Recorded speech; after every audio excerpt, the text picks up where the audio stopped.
Donald Trump told Jasmine Crockett she had never successfully built anything in her entire life. He delivered this insult wearing the absolute impenetrable armor of a man who has been performing for the American television audience for 40 uninterrupted years. He smoothly deployed his signature, highly recognizable gesture, the thumb and the forefinger pressed tightly together, with the remaining 3 fingers fanned wide open. It was the distinct hand movement of a man confidently conducting a personal symphony of one. Following this, his index finger extended, aiming directly at Crockett across the elevated congressional dais like a loaded weapon, a weapon that historically never actually required any ammunition because the mere pantomime of the gesture had always been more than enough.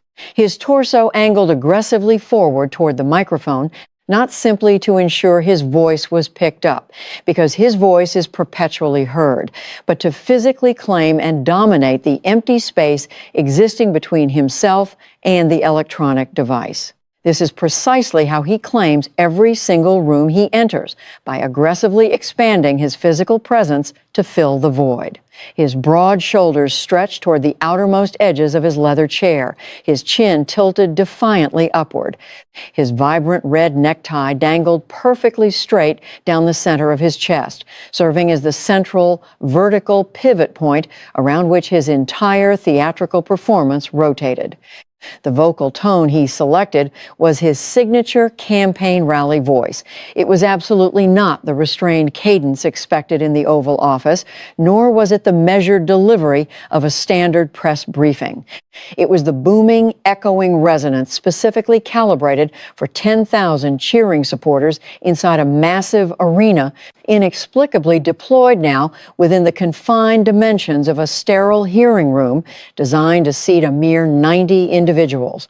The sheer volume was a stark, jarring mismatch, and that mismatch was entirely deliberate. Trump does not modulate himself to adjust to the dimensions of a room. He operates under the firm assumption that the room must distort and adjust to accommodate him.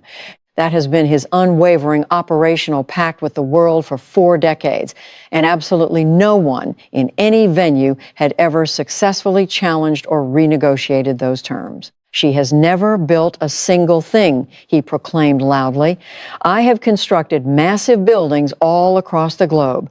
Everybody is completely aware of this fact. I initiated my empire with a minuscule, small loan and transformed it into billions of dollars. It is the most triumphant brand, quite possibly, in human history. The Apprentice was the premier television program. I have spectacular hotels, magnificent golf courses, the most beautiful properties you could ever lay eyes upon. And her, what exactly has she built? Absolutely nothing. She has created nothing. He then physically pivoted toward the gathered spectators, deploying the classic shoulder elevation, the upward-facing palms, and the dramatically raised eyebrows that collectively communicate, "Can you possibly believe this?"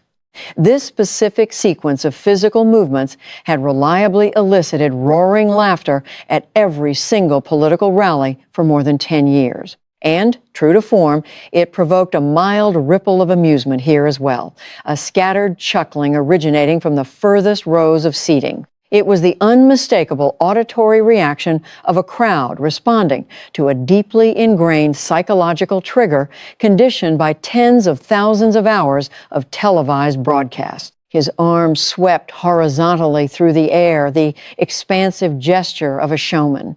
It was a hand that existed in perpetual motion, aggressively occupying the breathable atmosphere that any ordinary person's hands would politely leave empty.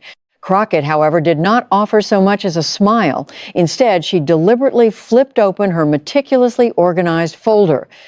Mr. President, you have publicly stated that your empire originated from a minor, insignificant loan, she began calmly. She elevated the initial piece of documentary evidence into the air, a substantial, heavy stack of papers categorized with 3 distinct colors of index tabs, prominently displaying the official seal of the House Oversight Committee. This particular compilation has been painstakingly assembled by my congressional staff. It is derived directly from internal tax documentation that the Ways and Means Committee legally acquired following a definitive court mandate. We have meticulously cross-examined the official tax submissions of Fred C. Trump alongside the corresponding tax submissions of Donald J. Trump, analyzing the data on a year-by-year basis spanning from 1968 entirely through to 1999. Trump's signature OK hand formation with the thumb and index finger still making contact from his previous disparaging remark began to slowly disassemble. The digits simply drifted apart, resembling the way two fingers might gradually forget they were supposed to be touching. Crockett read aloud from the official record. In the year 1972, when Donald Trump was merely 26 years of age, the total income he officially declared as originating directly from Fred Trump's various trust accounts amounted to $262,000. During that exact same calendar year, Donald Trump provided an interview to the New York Times wherein he explicitly claimed that he had generated his wealth independently from his very first business deals. Moving forward to 1976, Fred Trump officially transferred a partial ownership stake in the Sycamore Apartments complex directly to Donald through a corporate entity known as All County Building Supply. The New York Times would subsequently identify this specific company as a fraudulent shell corporation established for the singular objective of funneling financial wealth from the father to the son. The documented transfer value was listed at $15.5 million. However, an independent financial appraisal evaluated the actual worth to be an estimated $45 million. In 1985, Donald Trump's portrait graced the front cover of Forbes magazine, where he was celebrated as a completely self-made billionaire. Yet, during that identical year, internal tax records definitively reveal that Fred Trump personally guaranteed a massive $70 million financial loan, enabling Donald to successfully purchase the Trump Castle Casino. Curiously, that monumental financial guarantee has never once been acknowledged in any public declaration Donald Trump has ever made. She continued her relentless chronological march. By 1990, the Trump Taj Mahal Casino was nearing total bankruptcy. Documentation sourced directly from the New Jersey Casino Control Commission illustrates that Fred Trump walked into the facility, purchased exactly $3.35 million worth of casino gambling chips, and subsequently exited the premises without ever attempting to redeem them. The Regulatory Commission would subsequently penalize the Trump Organization with a $65,000 fine, explicitly ruling that this specific transaction functioned essentially as an illicit, undocumented financial loan. Crockett deliberately lowered the weighty document down onto the wooden surface of the desk. The brightly colored index tabs protruded visibly the visual markers of weeks of exhaustive labor, successfully compressing 31 years of convoluted financial history into one undeniable timeline. 4 separate years, Mr. President, she stated firmly. Out of an entire span of 31 years, there are precisely 4 instances where the official tax documentation actually records legitimate financial transfers occurring from Fred Trump to Donald Trump. During every single other year, your father simply funneled cash directly to you. And during every single one of those years, you consistently assured the press that you were entirely self-made. Trump's hand slowly descended until it made contact with the table. It rested in a loosely folded shape, the physical posture of a limb that had been stripped of its rehearsed choreography but had not yet figured out a replacement movement. Without pausing, she elevated a secondary piece of evidence, prominently featuring the recognizable corporate letterhead of the Trump Organization. This is an internal corporate memorandum originating directly from within the Trump Organization, legally secured by this legislative committee via subpoena.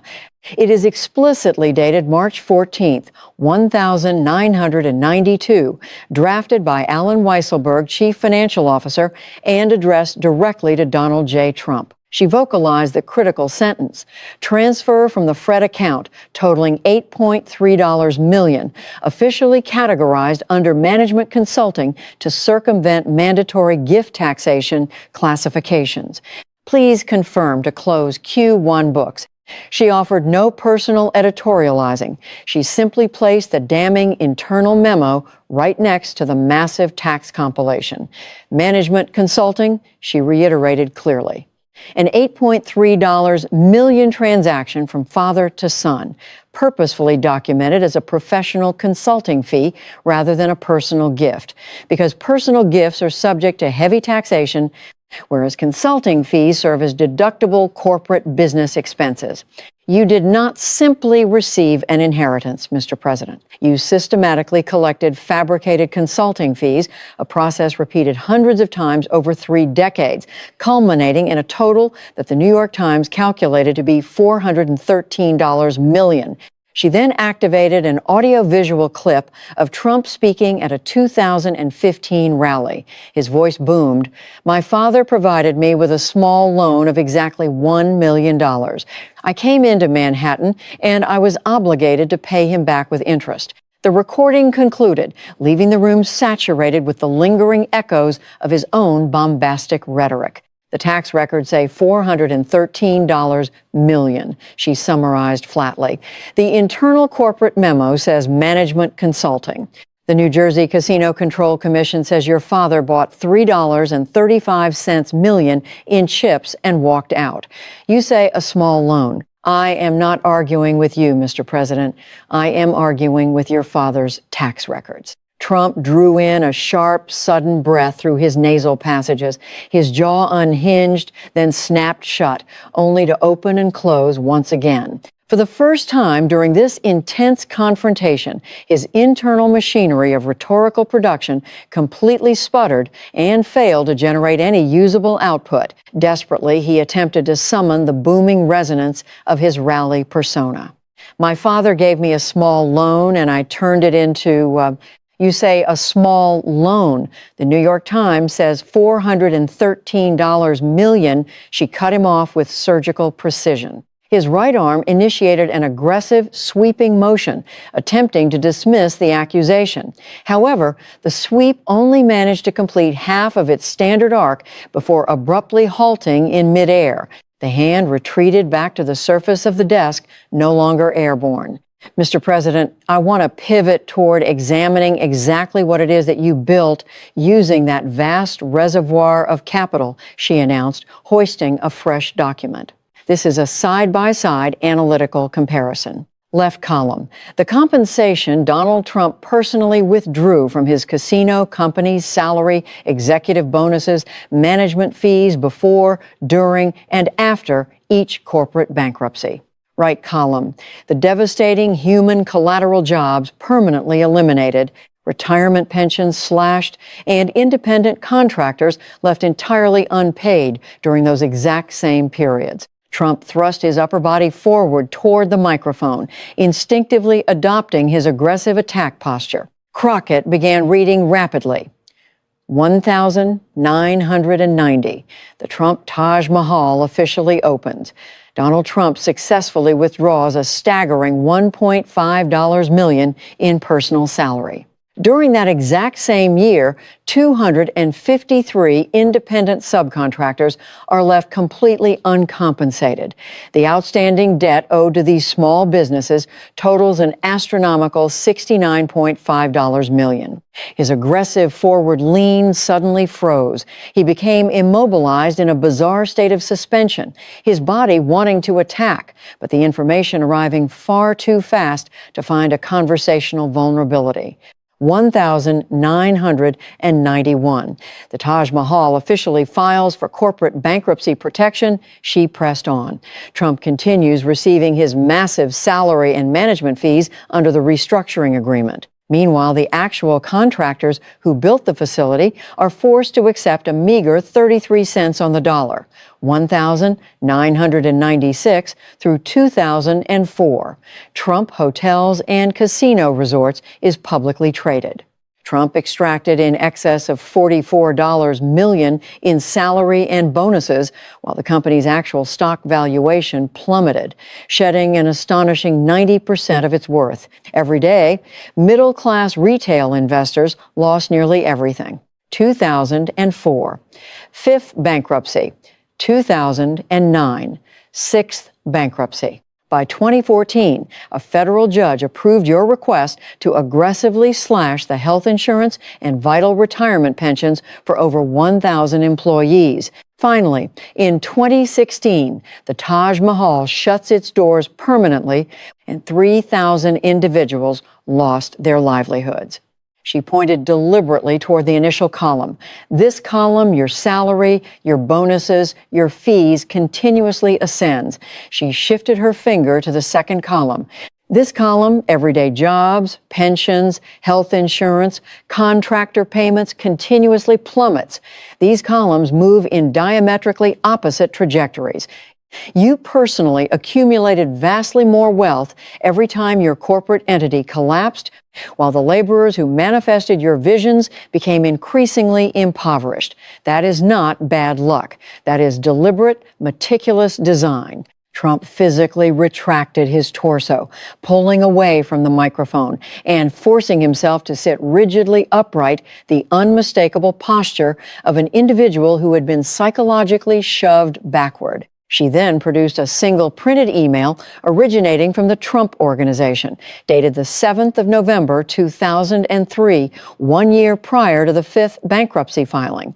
DJT wants to know if the year-end bonus can be fully processed before filing to ensure this falls outside assets affected by restructuring, she read. 1 entire year before the bankruptcy was finalized, you strategically scheduled your personal bonus to guarantee it would remain untouched. 1 year before 1,000 workers were stripped of their medical insurance, you instructed your accountant to process your payout. Trump's hands clamped down tightly on the desk, tendons rising sharply. The name Alan Weisselberg triggered a deep, involuntary stress reflex. You previously boasted to Newsweek, "I do play with the bankruptcy laws. They're very good for me," Crockett reminded him.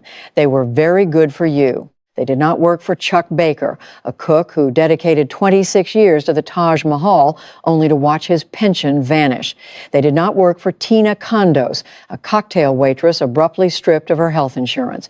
They did not work for the 3,000 terrified individuals who walked out of the Taj Mahal in 2016 with absolutely no job. Trump swallowed audibly. This was the labored swallow of a man suddenly confronted with the names of actual human beings, realizing the cameras would permanently weld these stories of ruin to his historical legacy. She retrieved a third document, a comprehensive directory of Trump-branded businesses that had permanently ceased operations. Names and outcomes only, she stated, establishing a steady, punishing rhythm. Trump Steaks, launched 2007, discontinued after 2 months. Trump Vodka, shut down 2011. I built the absolute greatest, Trump attempted to interject. Trump Airlines, she overpowered him, never turned a profit, seized by creditors in 1992. Trump University, sued for fraud, settled for $25 million. With a recitation of every failed venture, Trump physically receded, pushing backward another centimeter into his chair. Trump Mortgage, vanished. GoTrump.com, closed. Trump Magazine, Trump Ice, Trump The Game, Trump Institute, Trump Telecommunications. She laid the directory down. The silence was heavy. You loudly proclaimed that I have never built a single thing. I just recited 14 massive entities that you supposedly built, and absolutely not one of them remains standing today. Trump's aggressive, jutting chin, the chin that had remained defiantly elevated for 4 decades, slowly began to descend. The man who crowned himself America's greatest builder lowered his head when forced to listen to a catalog of his own collapsed monuments. Mr. President, I want to talk about who ended up footing the bill, she stated, presenting a compilation of public lien records across 4 states. Total legal liens filed against Trump Organization entities from 1980 to 2016 exceeds 200 distinct cases. These range from a $75,000 debt owed to a small air conditioning service up to a $1 million debt owed to a real estate firm. The New Jersey Casino Control Commission's 1,990 audit confirms 253 independent subcontractors were not compensated, totaling $69.5 million. That figure originates directly from the state regulatory agency, not my office. Trump inhaled sharply, hands lifting from the table as if preparing to launch a verbal counterattack. But Crockett was already advancing. This is an internal record dated November 12th, 1984. Title, Contractor Dispute Resolution, Trump Plaza. 9 independent contractors were summoned individually, one by one. Let us examine contractor number 3, the Edward J. W. Friel Company. The agreed contract totaled $400,000 for custom cabinetry. The internal report reads, labor 100% completed. General contractor approved work. Quality outstanding. The unpaid balance was exactly $83,600. And scrawled in the margin is your handwritten directive, offer future work, do not pay balance. Trump swallowed for the third distinct time, his jaw visibly clenching. 9 contractors, one at a time, Crockett said coldly. The general contractor had approved the high quality of their labor, yet you willfully chose to withhold payment, and then you insultingly offered to hire them again. Paul Friel later asked reporters, why would the Trumps want to rehire a company they claimed did lousy work? The answer is buried here, Mr. President. You were actively searching for vulnerable individuals willing to perform hard labor without receiving compensation. The Edward J. Friel Company was forced into bankruptcy. Edward passed away in 2006. His son stated his father simply wanted the country to find out exactly what kind of ruthless individual you truly are. She ruthlessly pushed forward. The Friel family was not alone. Beth Rosser testified her father nearly went bankrupt, waiting 3 years, eventually accepting 30 cents on the dollar. The artisan who built the Moorish onion domes lost $2 million. The Italian marble supplier was driven into personal bankruptcy. Michael McLeod, the sculptor who carved the massive elephant statues, stated, "We received almost completely nothing. I absorbed a massive financial blow." These are everyday human beings who constructed your extravagant casino with their own hands. And you callously told them their craftsmanship was substandard after the city inspectors had already signed off.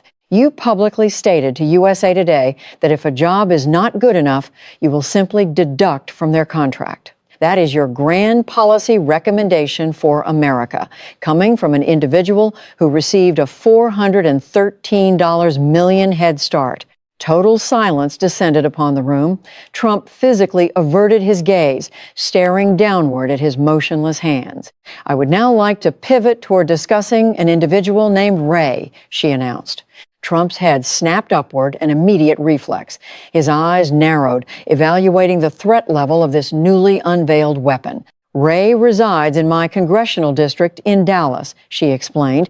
"I am referring to him simply as Ray because he specifically requested I refrain from broadcasting his legal name. The last time he allowed his name to be associated with the Trump brand, he suffered a devastating $47,000 loss. Ray is a licensed electrician. In 2007, he secured a standard $50,000 SBA loan and launched his own firm. In 2012, he landed a $126,000 contract to install electrical systems in luxury condominiums operating under the Trump brand name. Ray successfully completed the labor. The city inspector approved it. The primary developer approved it. His final outstanding invoice totaled $47,000. She detailed the predatory process. The developer's response was, "Please wait. Then let's renegotiate. Then we will only pay 60%. And finally, sue us." Ray calculated the brutal mathematics. Legal fees would cost him between $40,000 and $60,000 simply to recover the original $47,000. Ultimately, Ray made the painful decision not to pursue a lawsuit. He swallowed the devastating blow. He told his wife they permanently lost $47,000. When she logically suggested closing the business, Ray flatly refused. Trump's eyes narrowed with uncomfortable recognition. The exact methodology of predatory delay he had weaponized for decades was being forensically detailed from the victim's perspective on national television. Ray is still making his monthly payments to the SBA, she declared passionately. Ray still reliably pays his federal income taxes. Last year, Ray paid exactly $14,200. He continues to pay his 2 dedicated electrical helpers on time every single 2 weeks.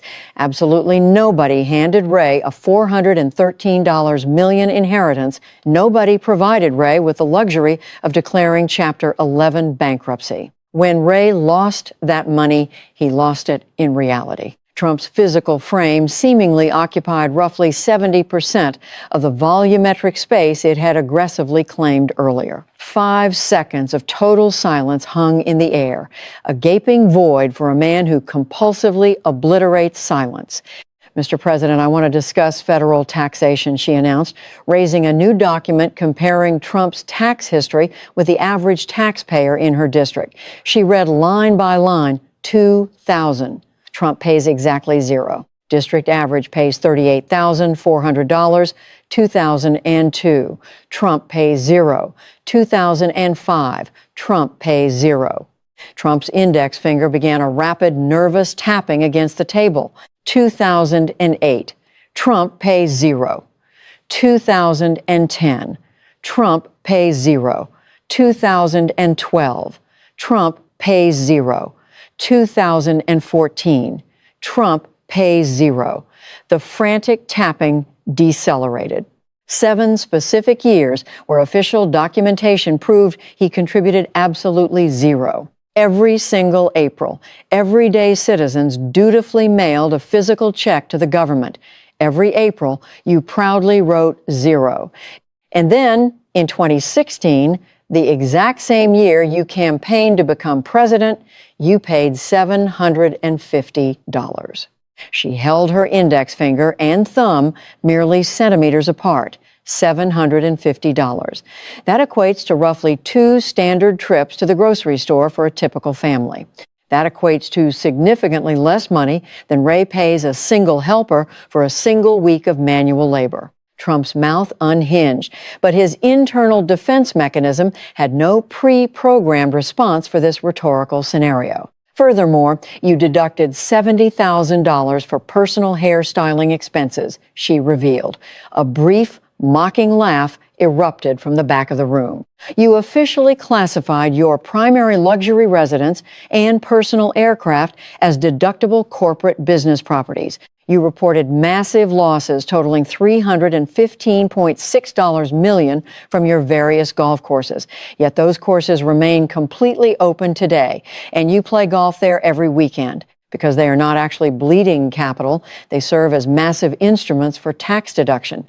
She elevated an internal email dated September 2016 from Alan Weisselberg.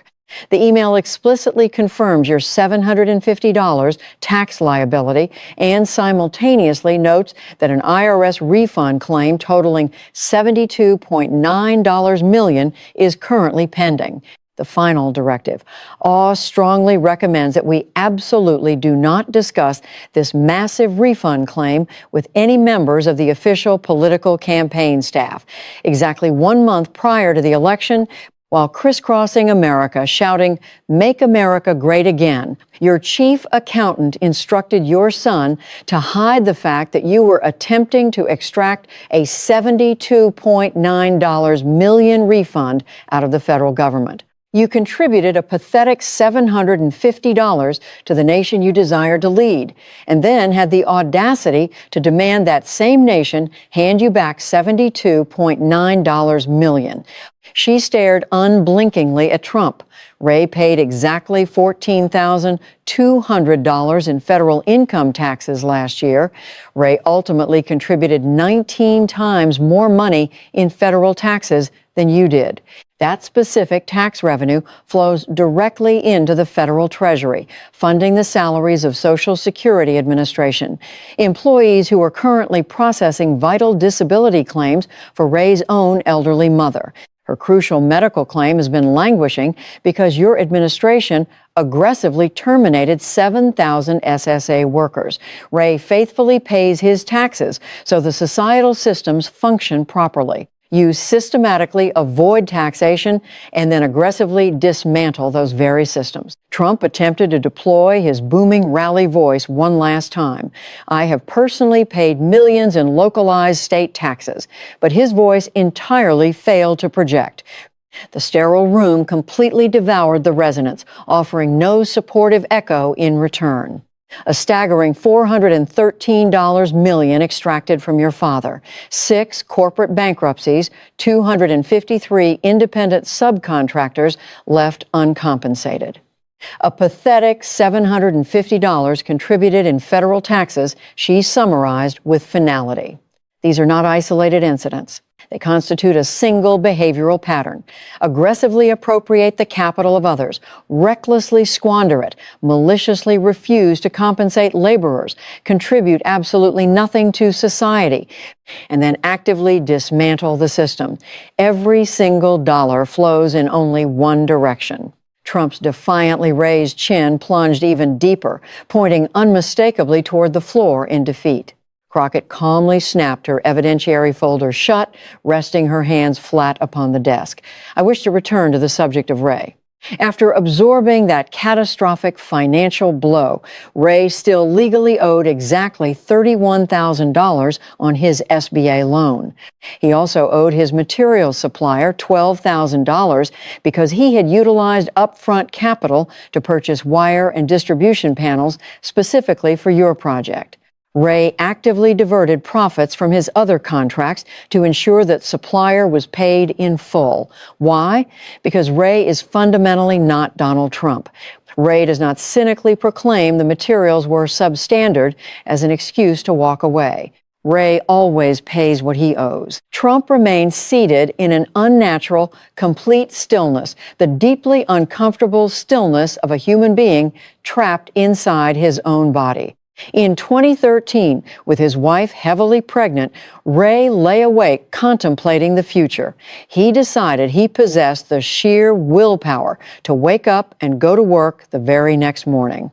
And he has done exactly that every single morning since. Today, Ray's small company generates $340,000 in annual revenue and boasts a flawless 19-year track record of loan payments. He gets his standard haircut at a modest $15 barbershop. She allowed a heavy pause. You loudly proclaim that I have never managed to build anything. You are absolutely not a legitimate businessman, Mr. President. True businessmen consistently compensate their contractors. You cowardly summoned 9 men into a room and wrote, "Do not pay balance. You are absolutely not self-made." You initiated your journey with a $413 million advantage. You are absolutely not a builder. True builders construct monuments that remain standing. You simply leave behind a devastating trail of lawsuits and unemployed workers.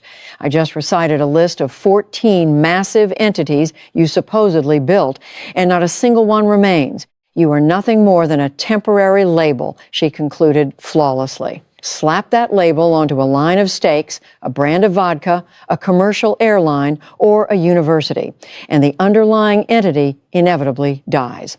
The only thing that successfully survives the carnage is the label itself, primarily because the label completely refuses to ever pay the bills.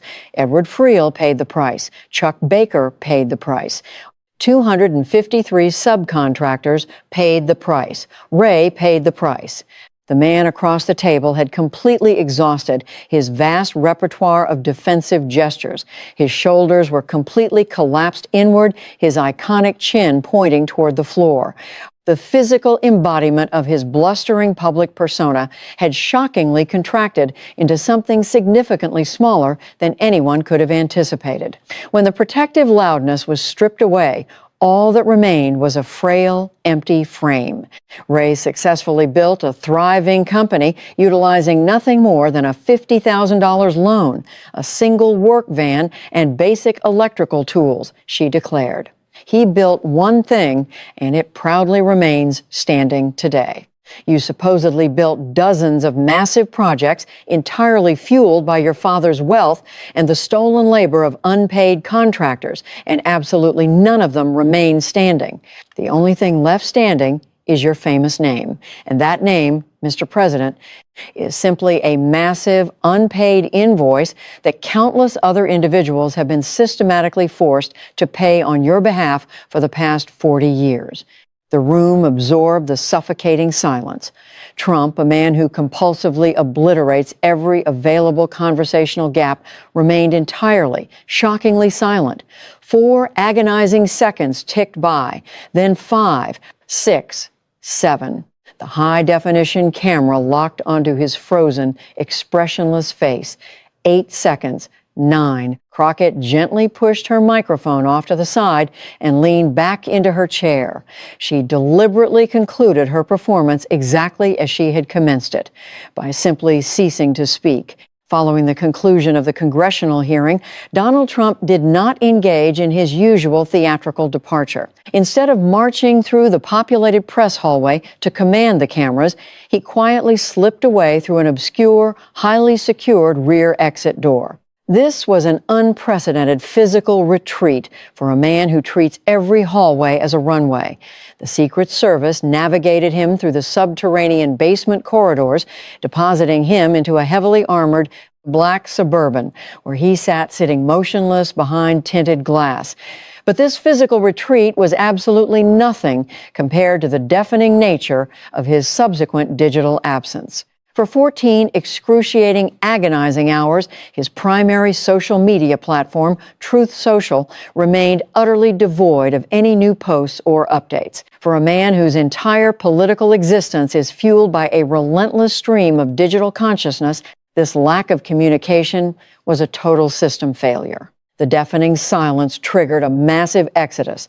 Confused and anxious users expecting a fiery counterattack logged in, found nothing, and logged out, causing the platform to rapidly shed hundreds of thousands of active user sessions.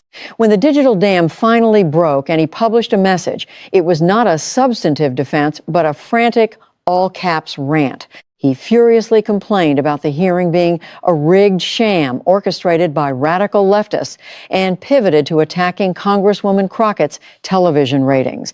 Yet, the most significant aspect of his post was the massive, gaping void of what he intentionally left out. He pointedly avoided making any mention whatsoever of the $413 million inheritance he received from his father.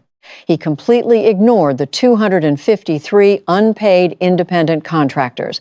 He made zero reference to his pathetic $750 federal tax payment or his 6 corporate bankruptcies. And he absolutely dared not type the name of the Dallas electrician, Ray. These glaring omissions formed a perfect, undeniable map of his deepest vulnerabilities.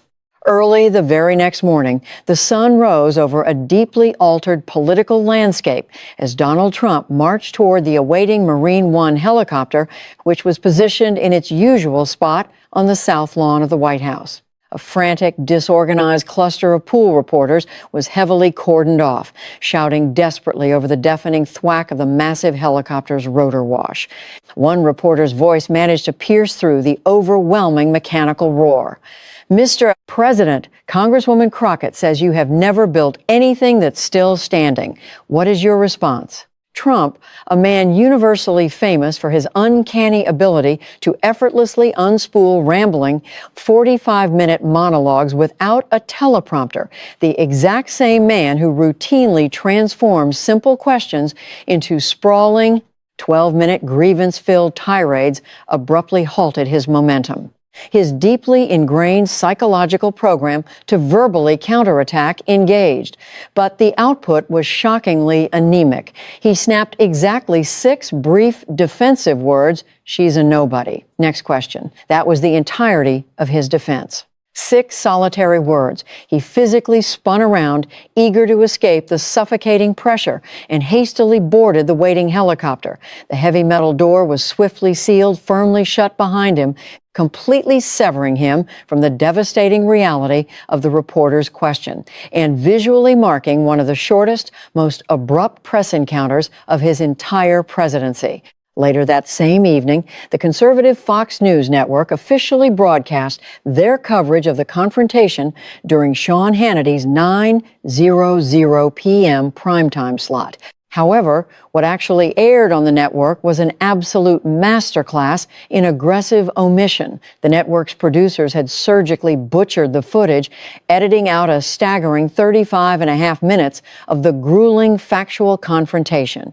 They strategically preserved the opening insult to feed their designated narrative, but they systematically cut the undeniable context that followed. They deliberately deleted every single mention of the $413 million inheritance. They completely scrubbed the documented trail of the 253 unpaid subcontractors. They entirely removed the highly damaging internal Weisselberg corporate emails regarding his tax filings and bankruptcy planning. They completely erased the chronological recitation of his catastrophic bankruptcies. And perhaps most significantly, they completely cut the grounded story of Ray, the hard-working Dallas electrician devastated by the Trump brand. Hannity quickly summarized the heavily mutilated clip as a mere political attack. By consciously deciding that 35 and a half minutes of fully documented, deeply researched reality was fundamentally too dangerous to broadcast, the network inadvertently offered a massive concession of defeat. The heavy-handed censorship silently admitted a profound truth. The meticulously presented evidence was so airtight, so devastating, and so impossible to refute that their only remaining strategy was to pretend the evidence did not exist at all.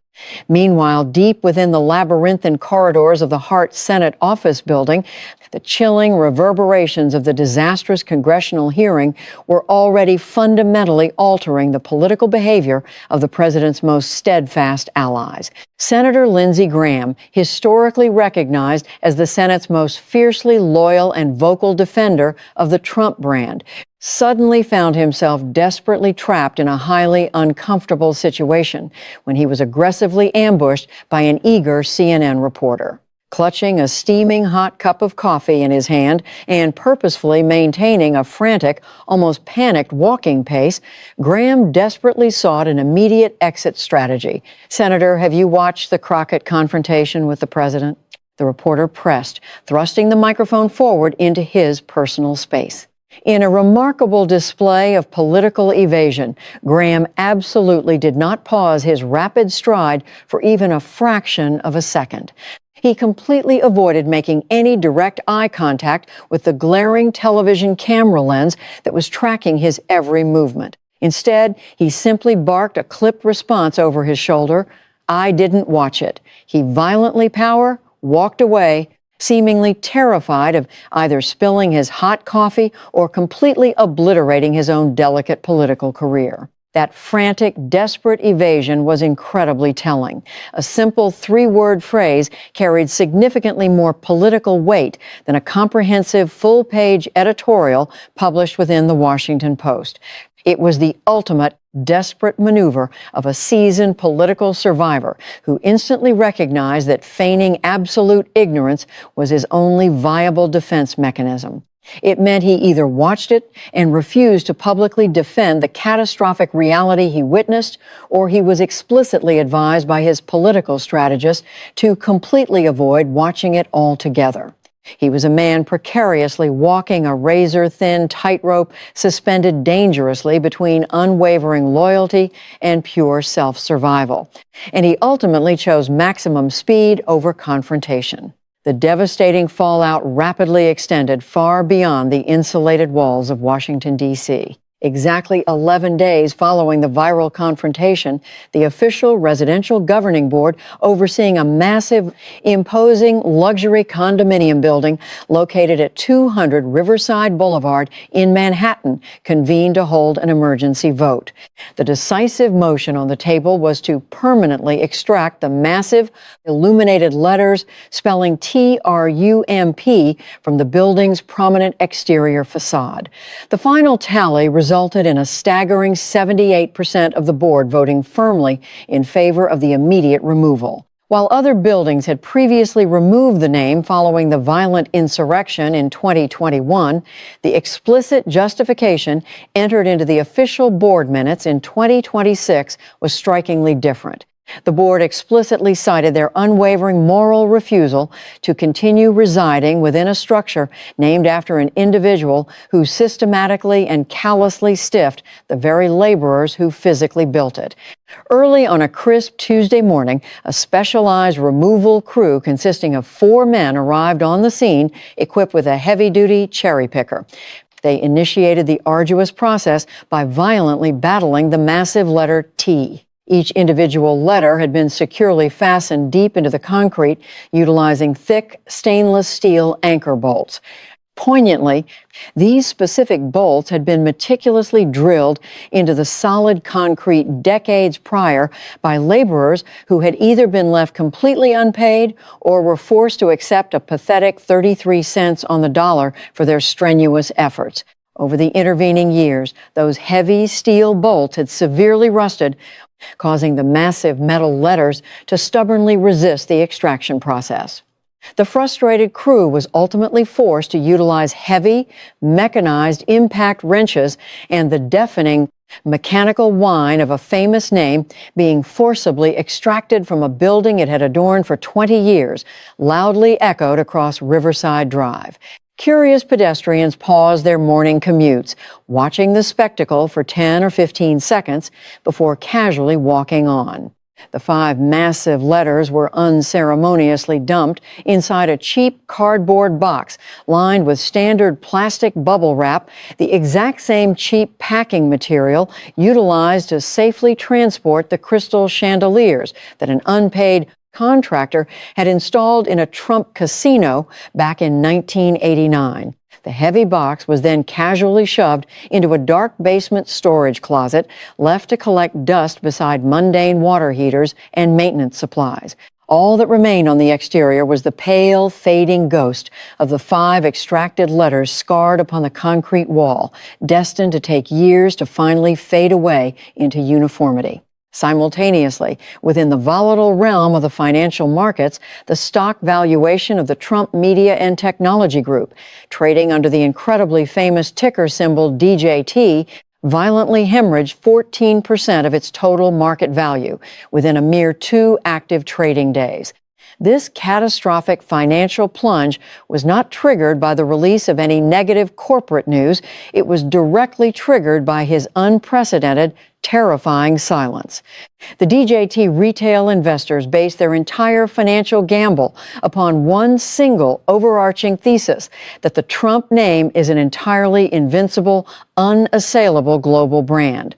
The excruciating 14 hours of total silence following the hearing represented a massive void in which that core thesis was absolutely not being confirmed, completely panicking the financial investors.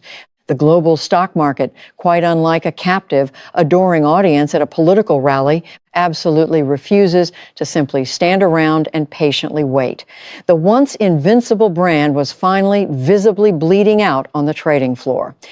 And as for Ray, the hard-working, fundamentally honest Dallas electrician whose personal tragedy had ignited this nationwide firestorm. A local news crew representing WFAA, the Dallas ABC affiliate, eventually tracked him down for an interview. The reporter traveled directly to Ray's operational workshop, which was essentially just a heavily modified, converted residential garage situated behind his family home. Surrounded by heavy-duty metal tool racks and standing beside his faded white work van, which featured a basic vinyl decal rather than extravagant gold lettering, Ray was asked how it felt to have his story broadcast to millions. Wearing his standard company polo shirt with his name humbly stitched on the chest, Ray remained completely quiet for a few contemplative seconds. He then humbly replied, "I don't think it's my story. I think it's a lot of people's story. I just had a name." The brief 1-1-second clip circulated organically among small business owners, united by the hashtag number still standing. Yet Ray completely ignored the viral fame. He actively avoided checking Twitter, early the very next morning. Exactly as he had done for 19 years, Ray routinely woke up at 5:40 a.m. He drank his coffee entirely black from an old Mr. coffee machine, pulled on his faded polo shirt stitched with cheap thread, and climbed into his weathered 2019 white Ford Transit van, boasting 147,000 miles. He confidently drove south on Interstate 35 down to Oak Cliff to wire the electrical system for a brand new family-owned restaurant. It was a beautiful testament to an honest day's labor, where every single dollar would be meticulously accounted for, every single invoice would be fully settled, and where the everyday people who actually built the establishment would be rightfully paid in full, standing in stark contrast to the hollow label that had once caused him so much pain.